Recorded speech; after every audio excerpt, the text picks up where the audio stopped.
This is the second part of the fourth chapter, Living in the Planet of the Apps by Kaironessa A. So in the last video, we looked at the fact that the author calls herself a computer junkie. Who is a junkie? A junkie is a drug addict because she uses a lot of computer, although she doesn't use a smartphone. And because of this addiction, she develops a nagging pain in her arm and she starts exercising, the kind of exercises her husband did for his spondylosis. Now, what does the author do? What does Kaironessa do? She decides to check with the author to find out what she really has, what the problem with her is. The author checks with the doctor to find out that she has rotator cuff tear.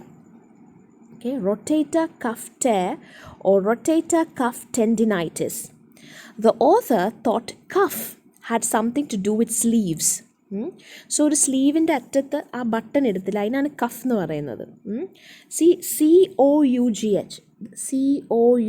നമ്മുടെ ചുമയ്ക്ക് it's cold cough. Okay, it's not cough. I have often heard people say cuffing. I'm cuffing, I have cuff. It's pronounced as cough. There is no other way it's pronounced. Okay, and the other one that's associated with sleeves is cuff. Okay. So the doctor tells her that she has rotator cuff tear.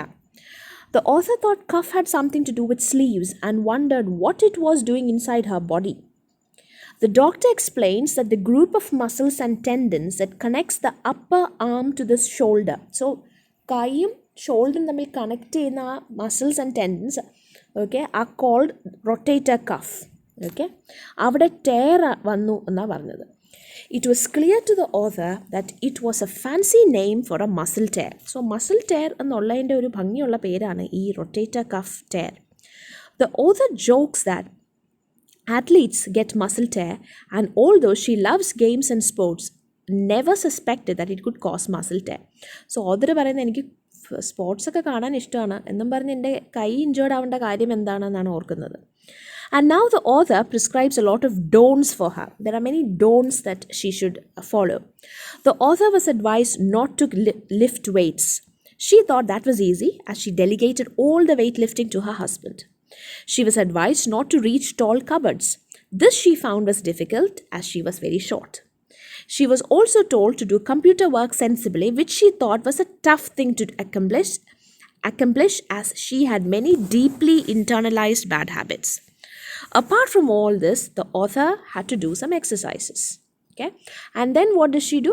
She decides to Google up the problem. നമ്മളെല്ലാവരും ചെയ്യുന്ന പോലെ രോഗമെല്ലാം ഉണ്ടെങ്കിൽ ഉടനെ നമ്മൾ Google ചെയ്ത് നോക്കും. Okay, so she decides to Google up the problem.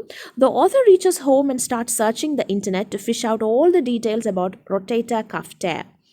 She remembered how her friend called the internet the bane of doctors. Bane is like a curse for the doctors. ഒരു friend പറഞ്ഞു ഈ ഇൻ്റർനെറ്റാണ് ഏറ്റവും വലിയ problem ഡോക്ടേഴ്സിന്. കാരണം എല്ലാവരും already they find out, diagnosis അവർ തന്നെ ചെയ്യും, ഇതാണ് എൻ്റെ രോഗം, പിന്നെ ഡോക്ടറിൻ്റെ കയ്യിൽ നിന്ന് മരുന്ന് മാത്രം മതി.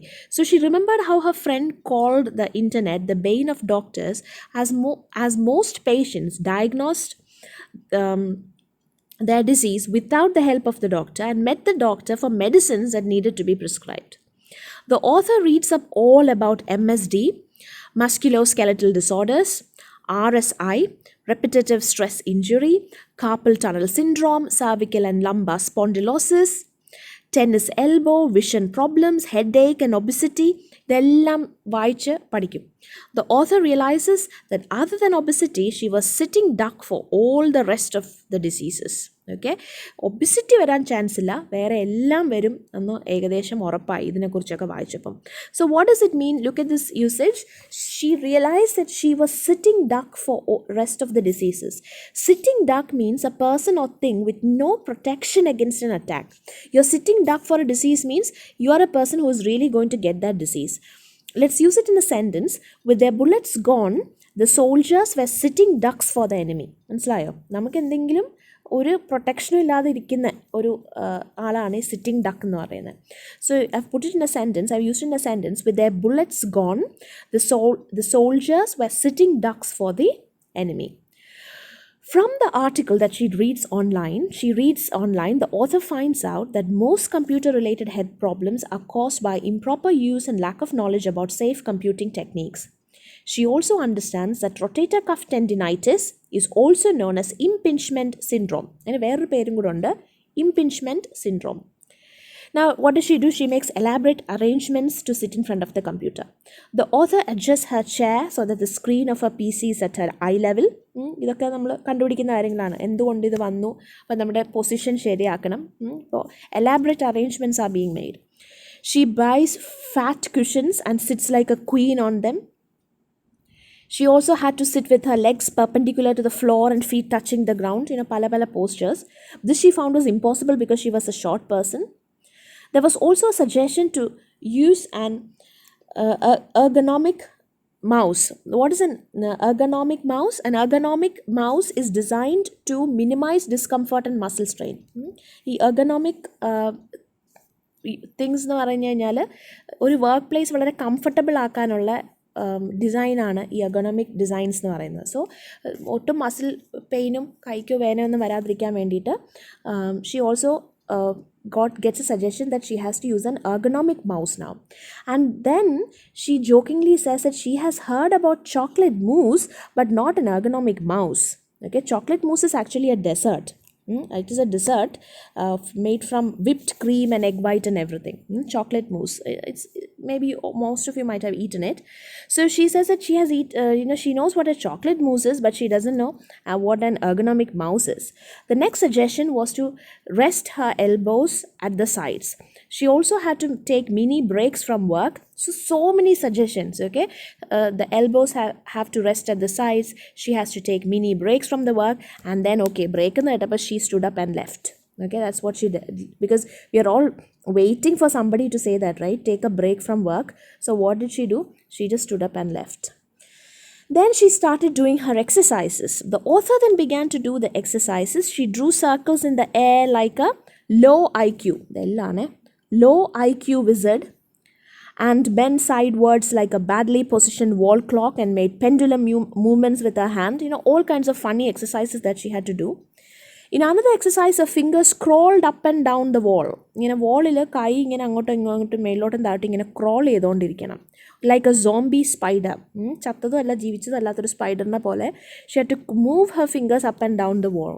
So idu kandappo husband paranju oru karyam cheyu, oru thuniyum kude eduthu pidikka, appathekkum avade ellam vrittiyavullo ennu പറഞ്ഞു.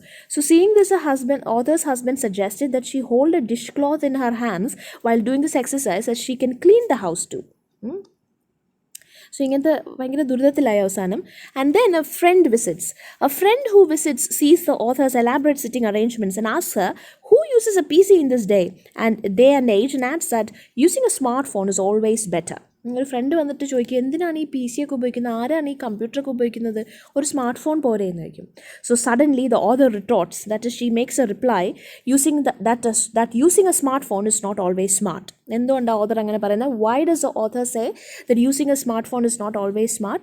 The author says that using a smartphone is not always smart because there are a list of problems associated with the smartphone. For example, it could lead to loading glitches, that is breaks in loading or loading, and all kinds of glitches are breaks in whatever you're doing. Network and Wi-Fi malfunctions, charging troubles, radiation fears, addiction, nomophobia, and so on. So a list of things ഈ author പറയും. What is nomophobia?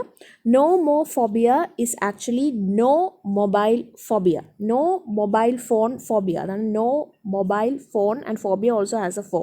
Okay, it's a psychological condition when people fear of being detached from mobile phone connectivity. എനിക്ക് തോന്നുന്നത് ഒത്തിരി പേർക്ക് ഇപ്പോൾ കാണുമെന്ന് തോന്നുന്നു, especially all this online teaching and online learning and online entertainment, online communication, everything is online, and therefore I think a lot of us might be having this psychological condition, I'm sure, nomophobia, where people fear of being detached from mobile phone connectivity. Okay, although the author tried to explain such things to her friend, using a smartphone is not smart because you might, there are loading problems, network and Wi-Fi malfunctions, charging troubles, radiation fears, addiction, nomophobia, so on and so forth. She doesn't think the friend was listening. Although the author tried to explain such things to her friend, she wondered if the friend actually was convinced. At the end of the article, the author contemplates that with the Internet of Things, and at the end, she ends by saying that, ഇതൊക്കെ പറഞ്ഞിരുന്നിട്ട് എന്ത് കാര്യം, because with the Internet of Things or IoT taking over in the future, we will be living in a world that looks as though a science fiction has become reality. Perhaps, again, ആപ്പിൽ ഉള്ളൊരു ഗെയിമാണ് perhaps എന്നുള്ള വേർഡിൽ perhaps എന്ന് പറയുന്നത്. Perhaps it may happen, she notes. So what is Internet of Things?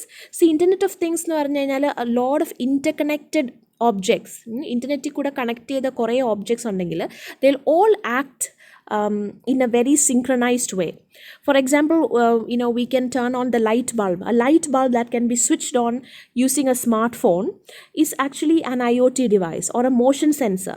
ഇപ്പോൾ വീട്ടിലൊരു alarm set ചെയ്യുന്നു, എന്തെങ്കിലും we are setting alarms in the rooms that we are not occupying at night, and if something moves there, suddenly ഈ sensors detect ചെയ്തിട്ട് alarm go off ചെയ്യും. So ഇതെല്ലാം internet of things ആണ്. Or you clap twice or you use your phone to turn on the light, and then നിങ്ങൾ നടന്നു പോകുമ്പോൾ അപ്പുറത്തെ റൂമിലോട്ട് നടന്നു പോകുമ്പോൾ തനിയെ ഡോറ് തുറക്കുന്നു. സെൻസറുള്ള ഡോറാണെങ്കിൽ, ഗ്ലാസ് ഡോർസ് ആണെങ്കിൽ അത് തനിയെ, or any kind of doors, it opens by itself. And then you step into your bathroom, and then it senses you and it automatically turns on the heaters. This kind of connected activity is called Internet of Things, where your life or everything in your life is kind of aided by a whole lot of devices which are interconnected. Okay, so Internet of Things, in their example, are a light bulb that can be switched on using a smartphone and the motion sensors and all those things. So Internet of Things refers to the billions of physical devices around the world that are connected to the internet, all connecting and sharing data. So she says that when this kind of Internet of Things actually takes over the world, we cannot really say that we won't use a smartphone, or that there are problems using a smartphone and things like that, because we'll soon be occupying a world which will look like as though a science fiction has become reality. Okay, and the author sums up by saying that this might actually happen with the Internet of Things taking over the world in the future. We will be living in a world that looks as though a science fiction has become reality. So that's the end of the chapter. If you listen to this and if you read the notes, you will be able to answer any question from this article. Okay, thank you very much.